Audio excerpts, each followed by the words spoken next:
Chilli powder అన్ని రకాల వంటలకు పచ్చళ్లకు సరైన chilli powder. No colour, no chemicals.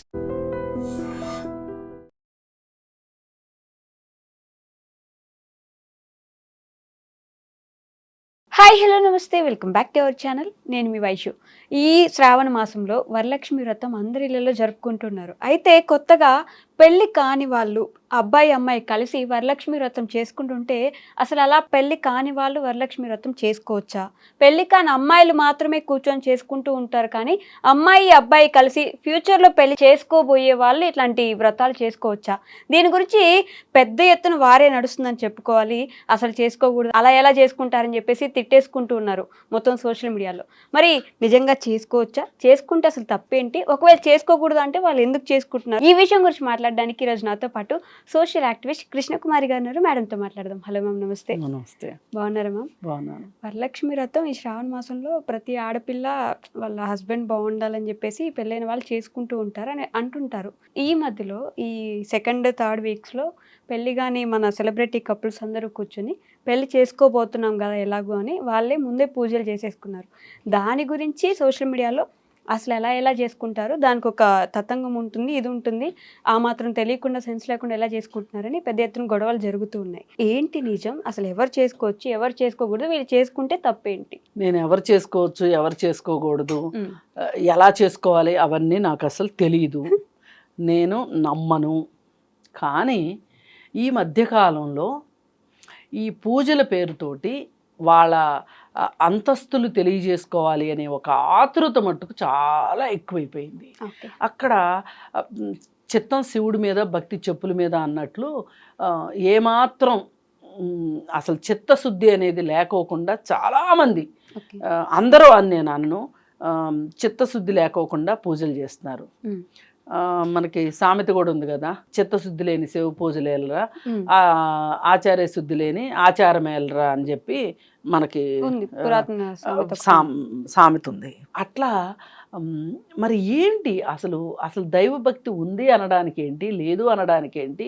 పైగా దాన్ని ఇట్లా ఎగ్జిబిషనిజం పేరుతోటి ప్రదర్శన వస్తువుగా భక్తిని చేయడం ఎంతవరకు కరెక్టు అనేది కనుక మాట్లాడుకోవాల్సి వస్తే, ఇది భక్తి ఉంది అనుకునే వాళ్ళకి వాళ్ళు సమాధానం చెప్పుకోవాల్సిన అవసరం ఖచ్చితంగా ఉంది. ఒకానొకప్పుడు ఒక ఊర్లో ఒక వినాయకుడి మండపం పెట్టేవాడు. ఊరు మొత్తానికి ఒకటే ఉండేది, ఊరు మొత్తానికి ఒకటే శ్రీరామును పందిరి ఉండేది. రాముడి పెళ్ళి ఒక చోటే చేసేవాళ్ళు, రాములోరి గుడి దగ్గరే పందిరులేసి చేసేవాళ్ళు. ఇప్పుడు అట్లా కాదు. ఇప్పుడు కులానికి ఒక చోట పందిర్లు వేసుకుని చేసుకుంటున్నారు. గుడున్నా లేకపోయినా రాముడి విగ్రహం పెట్టుకొని అంటే భక్తి అనేది ఒక రకంగా ఒక ఆధిపత్యానికి చిహ్నంగా తయారైంది. ఈ మధ్యకాలంలో గుడులు ఎక్కువగా కనిపిస్తున్నాయి. కొత్త గుడులు కడుతున్నారు. ఈ కొత్త కాలనీలు వస్తున్నాయి. కొత్త కాలనీ వచ్చిన ప్రతి చోట గుడి వస్తుంది. అంటే మనకి అర్థమయ్యేది ఏంటి అంటే, అక్కడ ఆ గుడి కోసం ఒక పాలక వర్గం, అంటే ఇండైరెక్ట్గా ఒక పెత్తనం. ఎవరు గుడికి డబ్బులు ఇవ్వగలుగుతారు? డబ్బులు సంపాదించే వాళ్ళే గుడికి ఇవ్వగలరు. ఇవాళ కొత్తగా డబ్బులు సంపాదిస్తున్న వాళ్ళు ఎవరు అంటే గనక రియల్ ఎస్టేట్ వాళ్ళు ఎక్కువ కొత్తగా డబ్బులు సంపాదిస్తున్నారు. అలాగే ఆస్తులు విలువలు పెరిగిన తర్వాత ఆ ఆస్తులు అమ్మినప్పుడు వచ్చిన డబ్బులను కూడా గుళ్ళకి విరాళాలు ఇచ్చేవాళ్ళు ఎక్కువ ఉన్నారు. ఇప్పుడు మనం ఈ కొత్త కాలనీలు ఏర్పడే దగ్గర ఈ రియల్ ఎస్టేటు చేసి కొత్తగా డబ్బులు సంపాదించిన వాళ్ళని చూసుకుంటే గనక వాళ్ళకి ఒక రకమైన పెత్తనం కావాలి. అంటే అది ఒక హోదాకి చిహ్నంగా భావిస్తున్నారు. దైవభక్తి కూడా ఒక హోదాతో కూడింది. దానివల్ల మనకు ఒక హోదా వస్తుంది, ఒక గుర్తింపు వస్తుంది. అంటే దైవభక్తిని దీనికి అడ్డం పెట్టుకుంటున్నారు అనేది అర్థమైపోయింది మనకి. ఇక ఇందులో మీకు అసలు రెండో మాట అక్కర్లేదు, అసలు శశపెషలు అక్కర్లేదు. అంటే ఎప్పుడైతే ఈ విధమైన పెత్తనం గుళ్ళపైన వచ్చిందో, అలాగే భక్తి ప్రదర్శనగా అయిపోయిందో, దానికోసం ముబ్బడిగా డబ్బులు ఖర్చు పెట్టడం అలవాటైపోయిందో, మీరు తిరుపతి వెంకన్న స్వామి సంగతి చూడండి. ఎంతమంది అజ్ఞాత భక్తులు వాళ్ళు ఏం చేస్తుంటారు అంటే హుండీలో వేసేస్తూ ఉంటారు. అసలు అజ్ఞాత భక్తులే ఎందుకు వేయాలి? మామూలుగా ఒక భక్తుడు వచ్చి నేను 5 కోట్లు విరాళం ఇస్తున్నాను అని ఎందుకు చెప్పుకోలేరు? మీరు ఇవ్వాలనుకున్న ధర్మం చెయ్యాలనుకుంటున్నారో లేదు కానుక వెయ్యాలనుకుంటున్నారో హుండీలో, అది మీరు చెప్పుకోలేని సంపాదన అది.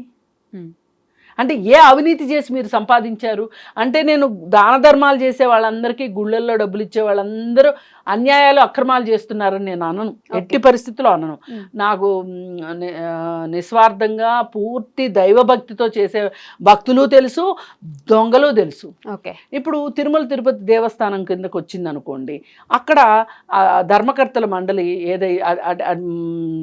ట్రస్ట్ బోర్డు మెంబర్స్ అంటారు, అవి కొనుక్కోవడానికి రాజకీయాన్ని వాడుకుంటున్న వాళ్ళని చూస్తున్నాము, డబ్బులు వాడుకుంటున్న వాళ్ళని చూస్తున్నాము. ఆ డబ్బులు అక్కడ ఇచ్చి మెంబర్షిప్ కొనుక్కున్న వాళ్ళు రియల్ ఎస్టేట్ చేస్తూ మోసాలు చేసి చాలామందిని ప్రీలాంచ్ పేరుతోటి ఏడిపిచ్చి డబ్బులు కొన్న అతన్ని కూడా మనం చూసాము. ఒక అతన్ని ఇమ్మీడియట్గా ఒకళ్ళు కోర్టులో కేసేసి అతని మెంబర్షిప్ తీసేయించారు.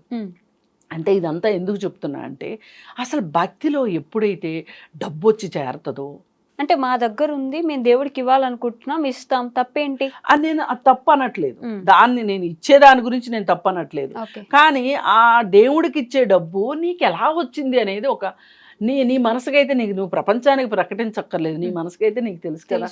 అంత దారుణం చేసి దేవుడికి వాటా ఇవ్వాల్సిన అవసరం ఏంటి? భక్తి సోషల్ మీడియా కోసం ఈ మధ్య పెరిగిపోయింది. ఇప్పుడు గాలి జనార్దన్ రెడ్డి అని ఒక అతను ఉన్నాడు. అతను 18 కోట్లు పెట్టి ఒక కిరీటం చేయించి ఇచ్చాడు. ఇప్పుడైతే అది 100 కోట్లు అవుతుంది. ఆయన చూసి ఇంకొకళ్ళు చూసి ఇంకొకళ్ళు. ఇప్పుడు ఈ రాష్ట్రం మాజీ ముఖ్యమంత్రి గారు నాకు అధికారం వస్తే నేను ఇస్తాను అని చెప్పి అప్పుడు తీసుకెళ్ళి ఇచ్చారు. ఇవన్నీ ఏంటి అంటే, అసలు ఎందుకు దేవుణ్ణి ఇంత కానుకల రూపంలో ఎందుకు దేవుణ్ణి చూస్తున్నారు? దేవుడిగా ఎందుకు మీరు చూడలేకపోతున్నారు? మీరు మనుషులుగా ఉంటే దేవుడిగా చూస్తారు. ఇప్పుడు పాండురంగ మహత్యం అని ఒక సినిమా ఉంది. దానిలో పాండురంగుడు మట్టి తొక్కుతా అంటే ఎంత తన్మయత్వంతో ఆ మట్టిని తొక్కుతాడు అంటే, దాంట్లో తన కొడుకే పడిపోయి తన కొడుకు చనిపోయింది కూడా చూసుకోడు అనమాట. అంత మూర్ఖపు భక్తి అని నేను కావాలని అని కాదు, ఇంకొకటి లేదు, పూర్తి నిస్వార్థమైన భక్తి ఉంటే తప్పేమీ లేదు. కానీ ప్రమాదకరమైన భక్తి ఏంటి అంటే, ఇవాళ ఏ దరిద్రాలైనా చేసి, ఏ చండాలాలైనా చేసి వీళ్ళు డబ్బు సంపాదించేసేసి దేవుడికి కొంచెం ఇచ్చేసేసి మనశ్శాంతి తెచ్చుకునే దాన్ని మట్టుకు నేను పూర్తిగా వ్యతిరేకిస్తాను. ఇకపోతే ఇవన్నీ ప్రదర్శన భక్తులు అయిపోయినాయి. భక్తి ప్రదర్శనమయం అయిపోయింది. ఈ ప్రదర్శనమయం అయిపోయిన భక్తిలో వినాయక చవితులు, ఈ వరలక్ష్మి వ్రతాలు, అలాగే శ్రీరామనవమి, ఇవన్నీ కూడా వచ్చేసేసి ఏం చేస్తున్నారు? ఇప్పుడు ఇందాక అనుకున్నాం కదా, ఊరికి ఒక వినాయకుడు అనుకుంటే, ఇప్పుడు హైదరాబాద్లో కూడా చాలా తక్కువ వినాయకుళ్ళు ఉన్న కాలం నుంచి ఇవాళ కొన్ని వేల వినాయకుళ్ళు వచ్చేసిన పరిస్థితి వచ్చింది. వచ్చేసి ఆ వినాయకుడి పేరుతోటి డబ్బులు వసూలు చేయటము, అక్కడ జరిగే నానా కంగాళి, ఇదంతా మనం చూస్తూనే ఉన్నాం. అది అయిపోయిన తర్వాత ఇక వరలక్ష్మి వ్రతం దగ్గరికి వస్తే, ఇది ముత్తైదువులు చేసుకుంటారు. అలాగే నార్త్ సైడ్ కూడా కర్వా చౌత్ అని ఇంకోటి, వాళ్ళు కూడా ఒక పండగ చేస్తారు. కార్తీక మాసంలో కార్తీక పౌర్ణమి ఇక్కడ కూడా చేస్తారు, అక్కడ కూడా చేస్తారు. అయితే ఇదంతా ఏంటి అంటే, భర్త యొక్క ఆరోగ్యం బాగుండాలని భార్యలు చేసే వ్రతం ఇది. అయితే శనగలు ఇస్తారు. ఇది ఈ వర్షాకాలంలో శనగలు తింటే మంచిది, ప్రోటీన్ ఫుడ్ అనే ఉద్దేశంతో అని చెప్పి ఆవిడికి శనగలు ఇస్తే ఈవిడికి శనగలు ఇస్తే, ఇద్దరు కలిసి ఇంటికి తీసుకెళ్ళి మొగుడికి పెడితే మొగుడు బాగా ఆరోగ్యంగా ఉంటాడు అనేది వాళ్ళ నానుడి. అయితే నా బాధ ఏంటి అంటే, ఇక్కడ ఒక చిన్న కన్సర్న్ ఏంటి అంటే, ఎందుకబ్బా మహిళలే భర్తల ఆరోగ్యాలు బాగుండాలని పూజలు చేస్తారు, భర్తలు ఎందుకు భార్యల ఆరోగ్యాల కోసం చేయరు? పోనీ నేనేమంటానంటే మీరేం పూజలు చేయొద్దు కానీ భర్తలు ఈ శ్రావణ మాసం సందర్భంగా మీ భార్యలకి హెల్త్ చెకప్లు చేయించండి. వావ్, మంచి ఐడియా కదా అసలు. ఇప్పుడు ఆడవాళ్ళు ఎప్పుడు కూడా పిల్లలకు చేసామా, భర్తకు చేసామా, అత్తమామలకు చేసామా, ఇల్లంతా బాగా పెట్టుకున్నామా లేదా అని వాళ్ళ గురించి వాళ్ళు ఇల్లుతో పేరు మర్చిపోయినట్టు వాళ్ళ గురించి వాళ్ళు మర్చిపోతారు. అంటే ఎప్పటి నుంచో వస్తున్న ఆచారాలు మనం ఎట్లా చేయకుండా వదిలేస్తాం, మేము చేయొద్దనట్లేదు. ఇప్పుడు భక్తి వ్యక్తిగతం, ఖచ్చితంగా అది ప్రదర్శన కాదు, ఇంతవరకు గుర్తుపెట్టుకుంటే చాలు. ఇకపోతే భర్త కోసమే వ్రతాలు, నోములు, పుణ్య ఇవన్నీ చేస్తున్నారు కదా వీళ్ళు, సరే చెయ్యండి మీరు. కానీ మీకు ప్రతిగా మీ భర్త ఈ ఆధునిక కాలంలో ఆలోచించాల్సింది ఏంటంటే నా భార్య ఆరోగ్యం ఎలా ఉంది, నా ఆరోగ్యం కోసం కదా నా భార్య ఇంత పూజ చేస్తుంది, నా భార్య ఆరోగ్యం కోసం నేనేం చేస్తున్నానని ఏ పురుషుడైనా ఆలోచించుకున్నాడా? తీసుకెళ్ళి ఇయర్లీ చెకప్ చేయించారనుకోండి ఈ పండగ సందర్భంగా వాళ్ళ ఆరోగ్యం గురించి, వాళ్ళకి ఏమైనా ఒక అనారోగ్యం బయటపడింది అనుకో, ఈ టెస్ట్ చేయించకపోతే బయటపడుకోకుండా డైరెక్ట్గా రోగమే బయటపడింది అనుకో కష్టం అవుతుంది కదా. అందుకని చెప్పి విధిగా ఖచ్చితంగా భర్తలు భార్యల కోసం ఈ మాత్రం ఆరోగ్యంగా, అంటే వాళ్ళు మీ ఆరోగ్యం గురించి చూస్తున్నారు కాబట్టి మీరు కూడా వాళ్ళ ఆరోగ్యం గురించే చూడాలి అనేది నా కన్సర్న్. సరే, ఇది అయిపోయింది. ఇంకా అసలు ఇప్పుడు సోషల్ మీడియాలో ఈ సెలబ్రిటీలు అనబడే మహిళామణుల యొక్క వాళ్ళు అప్లోడ్ చేస్తున్నవి చూస్తూ ఉంటే, మా ఇంటికి వచ్చిన 150 సెలబ్రిటీలు ఇచ్చుకుంటున్నాము వాయనం, పూచుకుంటున్నాము వాయనం, అందరి వీడియోస్ ఇవే ఉన్నాయి. అయితే ఇక్కడ మనం ఆలోచిస్తే గనక, నేను శాస్త్రాలు, ధర్మాలు ఇవన్నీ నేను మాట్లాడను, కానీ ఒక పెళ్ళి కానీ పెళ్లి చేసుకుందాము అనుకుంటున్న వాళ్ళు పూజ చేశారు అని ఈ సంవత్సరం చాలా ఎక్కువ విమర్శల పాలయ్యారు. అయితే ఇప్పుడు మనుషులకి వేచి ఉండే గుణం తగ్గింది. దానికి రిఫ్లెక్షన్ ఇది. ఆగట్లే ఎక్కడ. ఎందుకంటే ఈ సంవత్సరం పెళ్లి చేసుకున్నారనుకోండి, పెళ్లి చేసుకున్న తర్వాత వ్రతం చేసుకోవచ్చు, లేదు వచ్చే సంవత్సరం పెళ్లి చేసుకున్నారనుకోండి ఆ తర్వాత సంవత్సరం వ్రతం చేసుకోవచ్చు. కానీ ఈలోపే మిస్ అయిపోతే అసలు వీళ్ళు ప్లెజర్ని పోస్ట్పోన్ చేయడానికి ఇష్టపడట్లా. ఇది ఒక రకంగా డిజైర్ని పోస్ట్పోన్ చేయటం అంటారు. డిజైర్ అంటే మనకు ఒక ఇష్టం కలిగింది, ఒక కోరిక కలిగింది, దాన్ని పోస్ట్పోన్ చేయడం. ఈ డిజైర్ని పోస్ట్పోన్ చేయడము అనే ఒక విషయం, ఇది ఎంత పెద్ద పర్సనాలిటీ డెవలప్మెంట్ కాన్సెప్టో తెలుసా అండి? చాలా పెద్ద పర్సనాలిటీ డెవలప్మెంట్ కాన్సెప్ట్. ఒకసారి ఏం చేశారంటే, ఈ పర్సనాలిటీ డెవలప్మెంట్ క్లాసెస్ అది తీసుకునేవాళ్ళు చాక్లెట్లు ఇచ్చారు పిల్లలకి. ఇచ్చి మేము చెప్పే వరకు ఎవరు దాన్ని రేపర్ తీయకూడదు, దాన్ని ముట్టుకోకూడదు, దాన్ని తినకూడదు అని చెప్పి, ఎవరైతే అలా ఉంటారో వాళ్ళకి మేము ప్రైజ్ ఇస్తాము అని చెప్పారు. కానీ దాదాపు 80% మంది పిల్లలు చూపులన్నీ చాక్లెట్ మీదే, మనసంతా చాక్లెట్ మీదే. ఎప్పుడు వాళ్ళు ఎస్ అంటారా తినేయాలి అని కొంతమంది పిల్లలు, కొంతమంది అయితే అంతసేపు ఆగలేక తినేసిన పిల్లలు ఉన్నారు.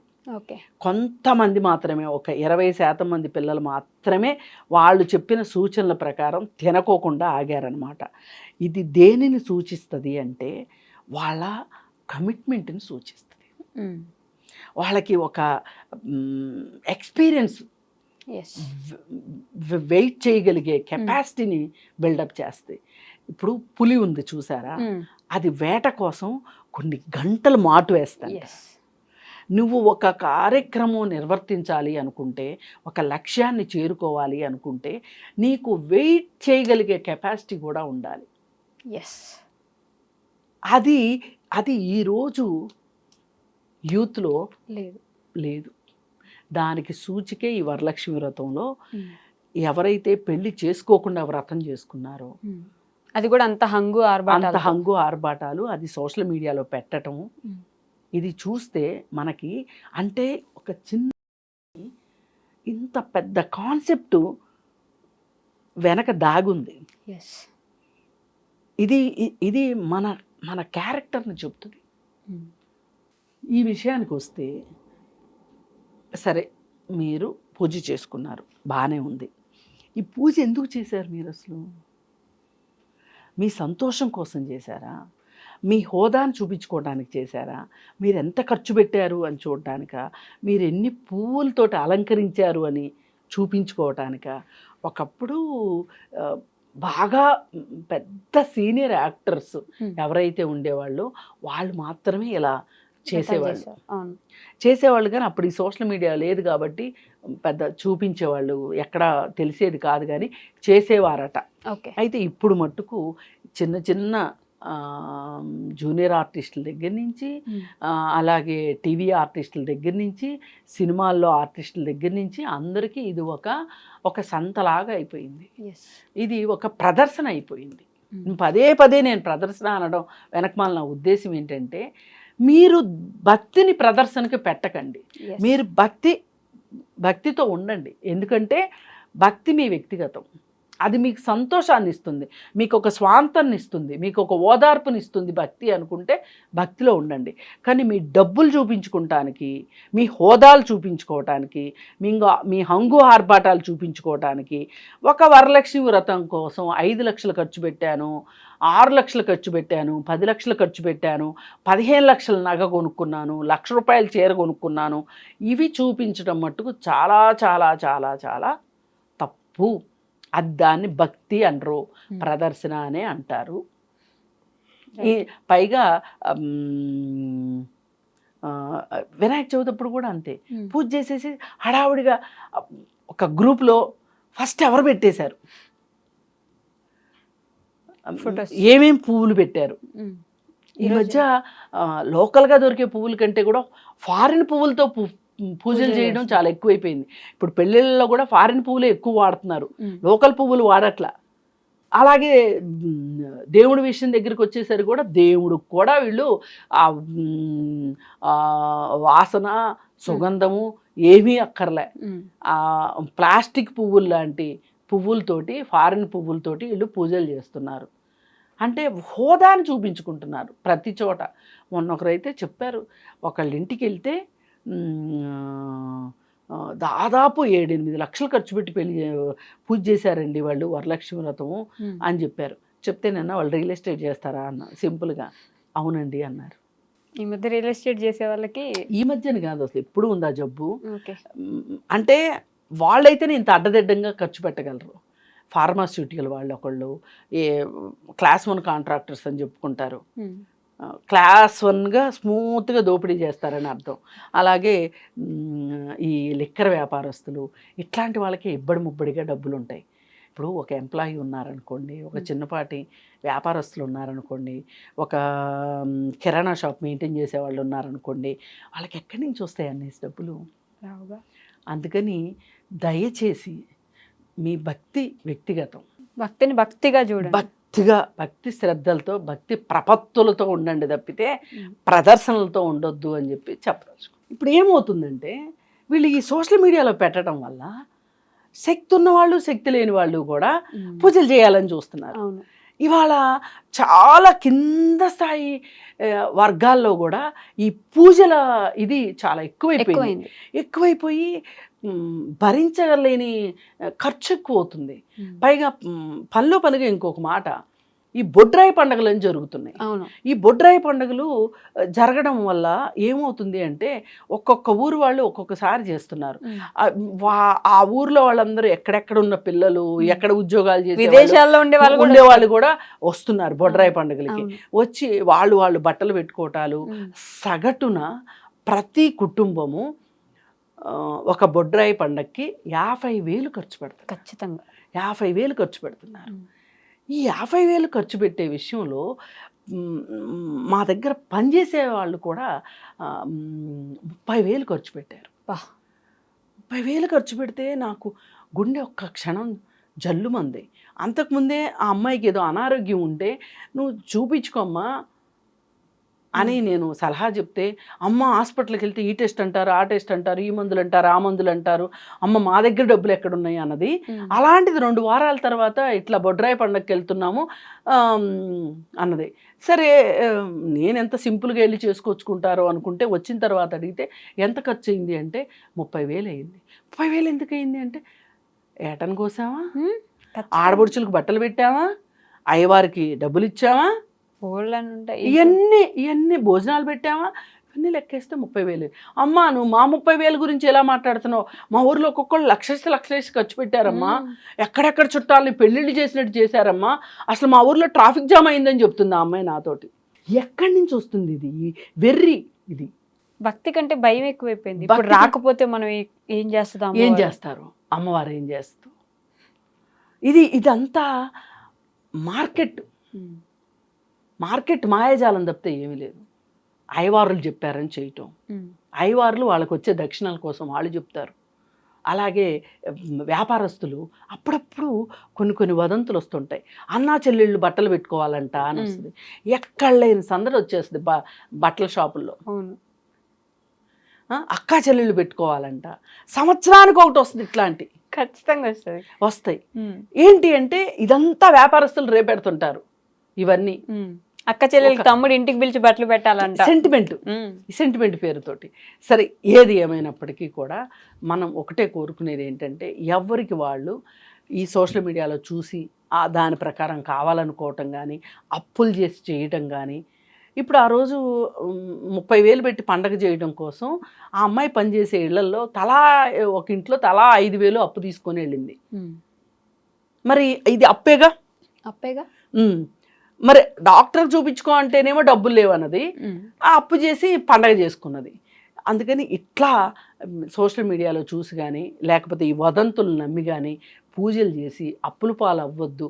ఇప్పుడు ఒక కుటుంబానికి 50,000 అది, కానీ గ్రామం మొత్తం కుటుంబాలతో లెక్కేస్తే దాని నెట్వర్త్ లెక్కేయండి ఒకసారి, ఎంత ఖర్చు అది. అందుకని ఇట్లాంటి కాకుండా మీరు మనస్ఫూర్తిగా ప్రశాంతమైన మనస్సుతోటి దండం పెట్టుకున్నా కానీ చాలు.